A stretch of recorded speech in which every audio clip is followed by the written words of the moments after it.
फर्ज कीजिए आपके पास अपनी एक एंटिक गाड़ी है जो कि आपके लिए एक अच्छी खासी हेरिटेज वैल्यू रखती है, लेकिन उसकी देखरेख आप पर कुछ ज्यादा ही महंगी पड़ रही है, कुछ इतनी महंगी कि आप पर अब बैंक का कर्ज होने लग गया उसके मेंटेनेंस के लिए। क्या फिर भी आप वो गाड़ी रखना चाहेंगे? शायद नहीं। वह कुछ ऐसा ही हाल गवर्नमेंट ऑफ इंडिया का भी है और इसके चलते उन्होंने जो कदम उठाए वो काफी हद तक सही भी है। मार्च 2021 में हमारे civil aviation minister mister Hardeep Puri ने पब्लिकली यह डिक्लेयर कर दिया कि एयर इंडिया अब गवर्नमेंट ऑफ इंडिया के लिए एक डिप्रिसिएटिव असेट बन गया है। क्वार्टरली लॉसेस एक के ऊपर एक पाइलअप किए जा रहे थे और इसीलिए गवर्नमेंट ने प्राइवेट बायर्स को अपनी बिड के साथ में एयर इंडिया के डाइवेस्टमेंट के लिए इनवाइट किया। अभी कुछ ही दिन पहले उस बिड के रिजल्ट्स आए और एज एक्सपेक्टेड टाटा सन्स ने ही एयर इंडिया के डिवेस्टमेंट बिड को जीत लिया है। सो दैट मीन्स कि अब टाटा एयर इंडिया के नए प्रमोटर्स बन गए हैं। क्या यह टाटा ग्रुप के लिए अच्छा है?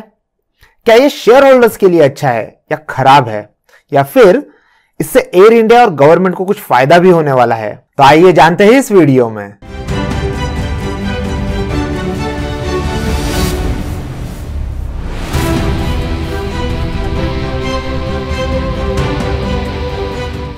Hello everyone, this Chinmay from trading cafe India. Well guys, इससे पहले कि हम टाटा सन्स और एयर इंडिया का फ्यूचर जाने, हमें इनका पास्ट जानना भी काफी जरूरी है। 1932 में जे.आर.डी. टाटा, जो कि इंडिया के पहले लाइसेंस पायलट थे, उन्होंने टाटा एयरलाइंस को एस्टेब्लिश किया। ओरिजिनली ये एयरलाइन बॉम्बे से कराची सिर्फ पार्सल कैरी करती थी, लेकिन फिर से इसे कमर्शियल एयरलाइन बना दिया गया। To make this airline a commercial one, Tatas ने यह डिसाइड किया कि टाटा एयरलाइंस को अब इंडियन गवर्नमेंट की एक सब्सिडरी बना दिया जाए और इसीलिए आगे चल के उसको रीब्रांड कर दिया गया as a Air India. Air India flew its first international commercial flight to Europe. Being the first international airline in India, Air India हमारे देश की एक पहली पब्लिक प्राइवेट अलायंस भी था। उसी टाइम पर गवर्नमेंट ने करीब 49 स्टेक अपने पास रख लिया। 25% स्टेक अब भी टाटा सन्स के पास था और बाकी stake was available to the public. काफी सालों तक एयर इंडिया को चलाने के बाद अब जाके गवर्नमेंट ने यह रियलाइज किया कि there is no business to be in this business, और इसी के चलते उन्होंने अपने अभी स्टेक सेल करने चाहे। अब कोई भी गवर्नमेंट अपने वेल एस्टैब्लिश्ड बिजनेस मॉडल का स्टेक क्यों सेल ऑफ करना चाहेगी? Because air India was running into huge losses ever since it merge with Indian airlines. India के एविएशन मिनिस्टर ने एक स्टेटमेंट में कहा है कि अब हमारे पास में एयर इंडिया को लेकर दो ही ऑप्शंस है, या तो इसका डिसइन्वेस्टमेंट कर दिया जाए या फिर उसे शट डाउन कर दिया जाए। वेल, ऐसा क्यों? यहां पे मिस्टर पुरी ने कहा है कि एयर इंडिया हर रोज 20 CR का लॉस बुक कर रही है। वेल, अब आप ही सोचिए ये लॉसेस कौन बेयर कर रहा है?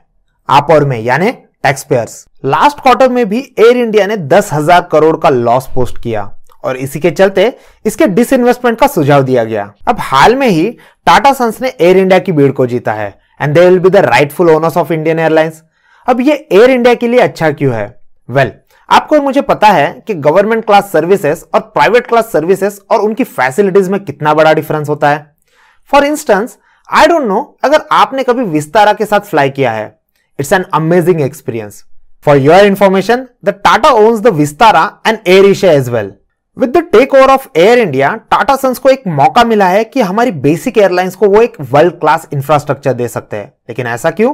क्योंकि Tata itself is a quite experience in airline business. वो पहले से ही विस्तारा एयरलाइंस में मोर देन 51% स्टेक होल्ड करते हैं, जो कि एक सिंगापुरियन एयरलाइन है, और उसके साथ ही एयर एशिया में भी टाटा सन्स में more than 80%, to be very specific 84% stake hold करते हैं। सो ये कहना ठीक है कि they are someone who knows the business, उनको धंधे की समझ है। At the same time Air India को भी काफी जरूरत थी इन जैसे किसी प्लेयर के रेस्क्यू की। वेल, अगर मैं बात करूं, मार्च 2020 तक एयर इंडिया के टोटल लॉसेस 70,000 करोड़ से भी ज्यादा हो गए थे। अब क्वेश्चन आता है, फिर टाटा सन्स ने ऐसा क्या देखा कि एक डिप्रेसिएटिंग वैल्यू में या डिप्रेसिएटिंग एसेट में उन्होंने अपने इन्वेस्टमेंट कर दिए? Well, for that you need to understand there are some things that we actually don't know. Well, भले ही एयर इंडिया काफी ज्यादा लॉसेस से सफर कर रहा है, लेकिन यह बात भी गलत नहीं है कि उनके पास कुछ ऐसे एसेट्स है जो किसी भी इंडियन एयरलाइंस के पास शायद ही हो।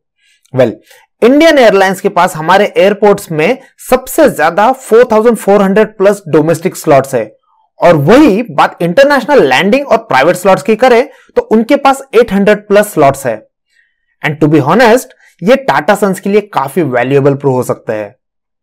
साथ ही एयर इंडिया के पास ओवरसीज एयरपोर्ट में as much as 900 slots available है, जो कि अगेन एक अच्छा खासा असेट क्लास प्रूव होने वाले हैं। Talking about the Maharaja airlines of the country, इनके पास करीब 120 एयरप्लेन्स है जो टाटा सन्स का एक अनडिविडेंड असेट बन गए हैं। अब जानते हैं थोड़ी दिक्कतें जो आगे आने वाले समय में टाटा फेस करने वाले हैं। नंबर 1, इंडिगो जो एविएशन सेक्टर में लीडर है और बाकी लो कॉस्ट एयरलाइंस अब एयर इंडिया को टफ कंपटीशन देने वाली है। यहां पर टाटा को भी लो कॉस्ट बिजनेस मॉडल के साथ ही आगे आना होगा। नंबर 2, एयरलाइन इंडस्ट्रीज में सबसे बड़ी दिक्कत फ्यूल के बढ़ते प्राइसेस से होती है, जो कि फ्यूचर कंसर्न होगा, जिसमें आप बहुत जल्दी से बिजनेस को प्रॉफिटेबल मॉडल नहीं बनते देख सकते। सो टाटा को इस वेंचर में कुछ वक्त तक फंडिंग करनी होगी, जब तक वो अपने पैरों पे खुद खड़ा नहीं हो जाता। चलिए एक खास बात मैं आपको बता देता हूं। टाटा सन्स होल्ड करते हैं 344 कंपनीज में, out of which 28 companies market में लिस्टेड है, but around 90% of its income comes from one single company and that is TCS। यानी आगे जाकर जो भी initial funding rounds air India के ऑपरेशंस के लिए लगने वाले हैं वो TCS थ्रू ही होंगे। दिस ऑल्सो मीन्स कि इन फ्यूचर एयर इंडिया एक प्रॉफिटेबल वेंचर अगर बन जाता है तो ये डील विन विन साबित होगी दोनों कंपनियों के लिए। For Maharaja as it will fly again and for TCS shareholders as they will get higher payouts. So with the hope of revival in our hearts, let's hope that Tata Sons कुछ improvement करे और Air India को profitable बना दे।